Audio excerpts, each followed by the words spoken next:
Siapakah iblis yang mencobai Yesus di padang gurun? Yesus dicobai di padang gurun selama 40 hari dan 40 malam. Dalam kelaparan, kesepian, dan penderitaan, Anak Allah menghadapi konfrontasi yang akan menentukan nasib umat manusia. Namun pertanyaan besar muncul, siapakah yang berani menantang Mesias?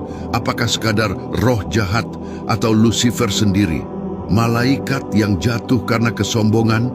Alkitab mencatat bahwa Yesus dipimpin oleh Roh Kudus ke padang gurun untuk dicobai oleh iblis. Matius 4 ayat 1-2. Ini bukan kebetulan, melainkan rencana ilahi. Seperti Israel diuji 40 tahun di padang gurun dan gagal, Yesus menghadapi ujiannya untuk menang. Gurun adalah tempat pembuktian, tempat Musa, Elia, dan Israel diuji. Kini Yesus, Adam terakhir, berdiri menghadapi musuh yang sama yang pernah menipu manusia pertama di Eden. Iblis tidak menyerang dengan kekerasan, melainkan dengan kata-kata.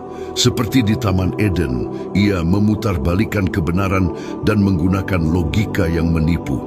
Ia bahkan mengutip kitab suci, menunjukkan bahwa musuh mengenal firman Allah, tetapi menggunakannya untuk menyesatkan. Alkitab menyebutnya iblis, Yunani diabolos, penuduh, dan setan. Bahasa Ibrani, Satan, lawan. Lalu apakah ia sama dengan Lucifer?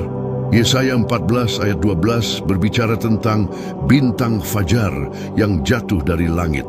Lucifer pembawa terang. Yehezkiel 28 menggambarkan kerub yang diurapi, sempurna sejak diciptakan, namun jatuh karena kejahatan. Walau secara konteks berbicara tentang raja dunia, bahasa yang digunakan menunjuk pada kejatuhan kosmik yang lebih dalam. Dengan demikian, Alkitab memberi gambaran bahwa sosok yang mencobai Yesus bukan sekadar roh jahat biasa, melainkan musuh lama Allah yang sejak awal menentang kehendaknya.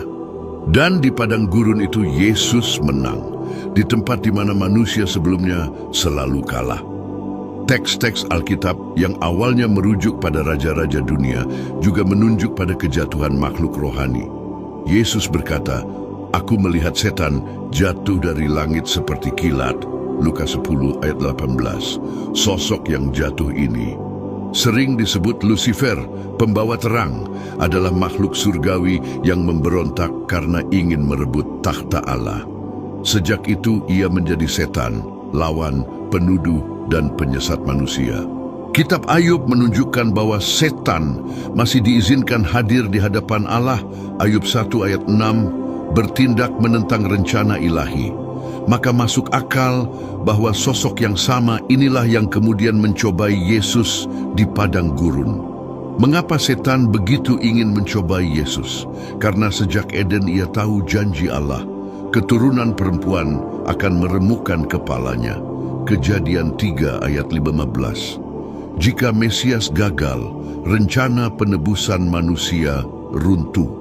Maka pencobaan di padang gurun bukan sekadar ujian pribadi, melainkan peperangan rohani kosmik. Setan tidak datang dengan kekerasan, tetapi dengan tipu daya. Ia menyerang kebutuhan paling dasar, kelaparan. Setelah 40 hari berpuasa, Yesus berada pada batas kekuatan manusianya. Di saat itulah setan berkata, "Jika engkau anak Allah, perintahkanlah batu-batu ini menjadi roti." Matius 4 ayat 3. Godaan ini tampak masuk akal, tetapi jebakannya dalam. Setan meragukan identitas Yesus dan mendorongnya bertindak di luar kehendak Bapa. Seperti di Eden, ia menanamkan pertanyaan, bukan perintah. Namun Yesus menang. Ia menjawab dengan firman, "Manusia hidup bukan dari roti saja, tetapi dari setiap firman yang keluar dari mulut Allah." Ulangan 8 ayat 3. Padang gurun bukan hukuman, melainkan persiapan. Kristus menunjukkan bahwa ketaatan kepada Bapa lebih penting daripada pemenuhan kebutuhan jasmani. Selama 40 tahun di padang belantara, Tuhan menopang umatnya dengan manna, roti dari surga, untuk mengajar mereka bergantung sepenuhnya kepadanya. Namun banyak yang bersungut-sungut dan jatuh dalam ketidaktaatan. Yesus tidak mengulangi kegagalan itu. Ia berada di padang gurun, bukan untuk menantang kehendak Allah, melainkan untuk tunduk sepenuhnya kepadanya. Identitasnya sebagai anak Allah tidak perlu dibuktikan melalui mukjizat yang gegabah. Godaan pertama gagal. Setan tidak mampu membuat Yesus meragukan Bapa atau bertindak di luar kehendaknya. Maka datanglah godaan kedua yang lebih licik. Memakai firman Tuhan itu sendiri, iblis membawa Yesus ke puncak bait Allah dan mengutip Mazmur 91, tetapi dengan memelintirnya menghilangkan syarat dalam segala jalanmu. Tujuannya jelas, mendorong Yesus untuk menguji Tuhan dan memaksanya bertindak.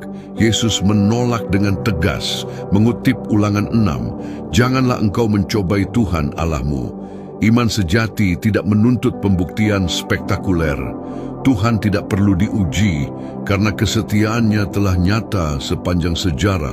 2 kali gagal, setan melancarkan serangan terakhir yang paling langsung, kekuasaan dan kemuliaan dunia. Semua kerajaan bumi diperlihatkan, lalu tawaran itu diberikan, penyembahan sebagai gantinya. Kali ini tidak ada lagi tipu daya halus, namun Yesus tetap teguh. Ia tidak tergoda oleh kelaparan, tidak jatuh pada kesombongan rohani, dan tidak menukar ketaatan dengan kekuasaan. Dengan ketaatan sempurna kepada Bapa, Yesus menghancurkan setiap strategi musuh. Setan tidak lagi meragukan identitas Yesus atau memelintir kitab suci. Ia langsung menawarkan kekuasaan mutlak atas kerajaan dunia dengan satu syarat, satu tindakan penyembahan. Tawaran ini menunjukkan bahwa dalam batas tertentu, setan memang memiliki pengaruh atas sistem dunia. Alkitab menyebutnya penguasa dunia ini, Yohanes 12 ayat 31, dan Allah zaman ini, 2 Korintus 4 ayat 4. Sejak kejatuhan manusia, ia memengaruhi sistem, bangsa, dan pemerintahan yang menolak kebenaran. Namun godaan ini lebih dalam dari sekadar kekuasaan. Setan menawarkan jalan pintas bagi Yesus. Misi Mesias memang untuk memerintah atas seluruh bumi, tetapi jalan Allah adalah melalui penderitaan dan salib. Setan menawarkan kerajaan tanpa salib, kemuliaan tanpa pengorbanan. Jika Yesus menerima, ia akan berkuasa tanpa penebusan, otoritas tanpa keselamatan. Yesus menolak dengan tegas. Engkau harus menyembah Tuhan, Allahmu, dan hanya kepada Dia sajalah engkau berbakti. Ulangan 6 ayat 13. Tidak ada jalan pintas dalam rencana Allah. Kerajaan Kristus datang melalui ketaatan dan salib, bukan kompromi dengan kegelapan. Setan pun mundur, tetapi hanya untuk sementara. Lukas 4 ayat 13. Serangan berikutnya datang melalui orang-orang terdekat. Ketika Petrus mencoba menghalangi Yesus dari penderitaan, Yesus menegur pengaruh di baliknya. Enyahlah setan, Matius 16 ayat 23. Godaan yang sama menghindari salib muncul kembali. Hingga akhirnya setan masuk ke dalam Yudas dan memicu pengkhianatan. Lukas 22 ayat 3. Ia mengira kematian Yesus adalah kemenangannya. Namun justru melalui salib, kuasanya mulai dihancurkan. Kemenangan di padang gurun hanyalah awal. Kekalahan setan yang sesungguhnya dimeteraikan melalui salib dan kebangkitan Kristus. Iblis mencoba menanam keraguan melalui orang-orang di sekitar Yesus. Pengkhianatan Yudas, penangkapan yang tidak adil, hinaan, dan mahkota duri membuatnya seolah menang. Saat Yesus memikul salib menuju Golgota, setan mengira inilah akhir anak Allah. Namun, ia tidak sadar bahwa ia sedang jatuh ke dalam rencana ilahi. Rencana Tuhan tidak menghindari salib, tetapi mengalahkannya melalui salib. Yesus tidak dipaksa mati. Ia menyerahkan dirinya dengan sukarela, menanggung dosa manusia. Di kayu salib, kemenangan yang tampak bagi iblis justru menjadi kekalahan terbesarnya. Yesus berseru, "Sudah selesai." Yohanes 19 ayat 30. Harga dosa telah dibayar, kuasa maut dan neraka dipatahkan. Rasul Paulus menegaskan bahwa Kristus telah mempermalukan kuasa-kuasa kegelapan dan menang atas mereka di salib. Kolose 2 ayat 15. Apa yang dimulai di padang gurun berakhir di kayu salib. Setan pernah menawarkan kerajaan dunia, tetapi akhirnya Yesuslah yang memegang kunci maut dan neraka. Wahyu 1 ayat 18. Musuh dikalahkan bukan dengan kekerasan, melainkan oleh pengorbanan sempurna domba Allah. Meski iblis masih menipu dan memutar kebenaran, kekalahannya sudah pasti. Akhirnya ia akan dilemparkan ke lautan api selamanya. Wahyu 20 ayat 10. Sampai hari Kristus datang kembali, kita berdiri teguh, bukan oleh kekuatan kita, tetapi oleh Dia yang telah menang bagi kita. Jika hatimu disentuh hari ini, jangan abaikan panggilan itu.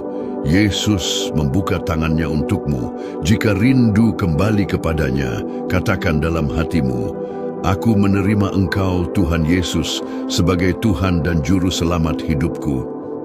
Tidak ada kemenangan di luar Kristus. Kemenangannya adalah kemenangan kita.